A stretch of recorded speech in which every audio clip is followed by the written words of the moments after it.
Mari berdiri, yuk. Kayak apa? Gamelan genti, yuk.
Yo, lagunya pondok saloro. Nggih niki nuansane gamelan napa-napa, Pak? Enek musiknya ya ditanjakne ya. Oh iya. Ana musiknya kok.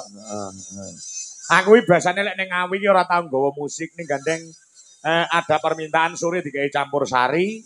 Mula tak gawakne ora ketang elektun. Ngono. Harus mengikuti permintaan tuan rumah ya, Pak. Betul. Dadi manut karo sing nanggap truk wingi ning kandangan wingi ora nganggo musik. Ya heeh. Gandeng di penjalan Pak Suhadi ngersake musik, awake dhewe ya digawake. Oh iya, heeh. Pokoke manut karo sing nanggap ki aman. Apa wis kompromi lagune apa? Sampun. Apa? Sawijining dina, Pak. Sawijining dina. Bisa, Mas? Bisa ganti wae, Mas. Kapang-kapang. Pekam-pekam. Ya, Kapaku kapang, Mas. Ya. Gak bisa, Mas. Ganti mawon, Mas. Mau bisa nyawang mawon, nggih. Bisa loh Mas. Bisa tuh Mas. Ya Allah ngono ra omong ket iki. Iki padha-padha putri saka Jawa Timur ya. Jawa Timur kok mending apik-apik ya. Opa saka Sidoarjo. Niken saka Kediri, bojoku ya kok Blitar. Ya ta? Kok apik-apik ya. Isi sing ngebeki wong Jawa Timur ya, Tru. Oh ya, heeh.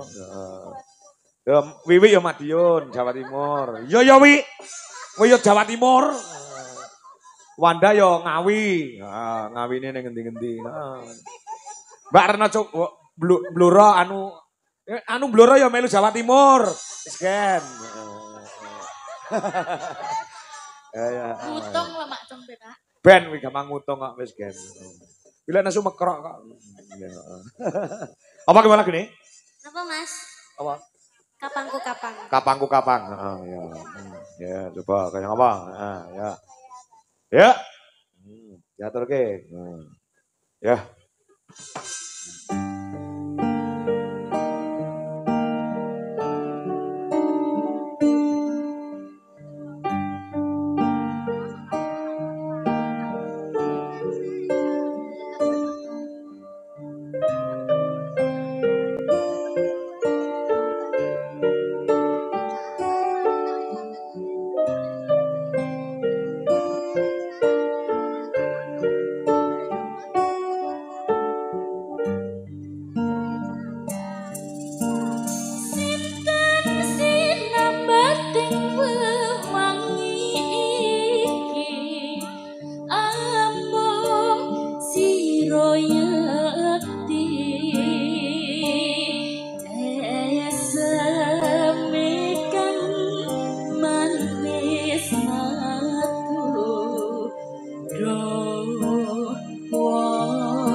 Induk kan, wis jam 3 muncul awakmu ge istirahat. Nggih, Pak. Mergo sesuk sik bacun nang ngendi-ngendi.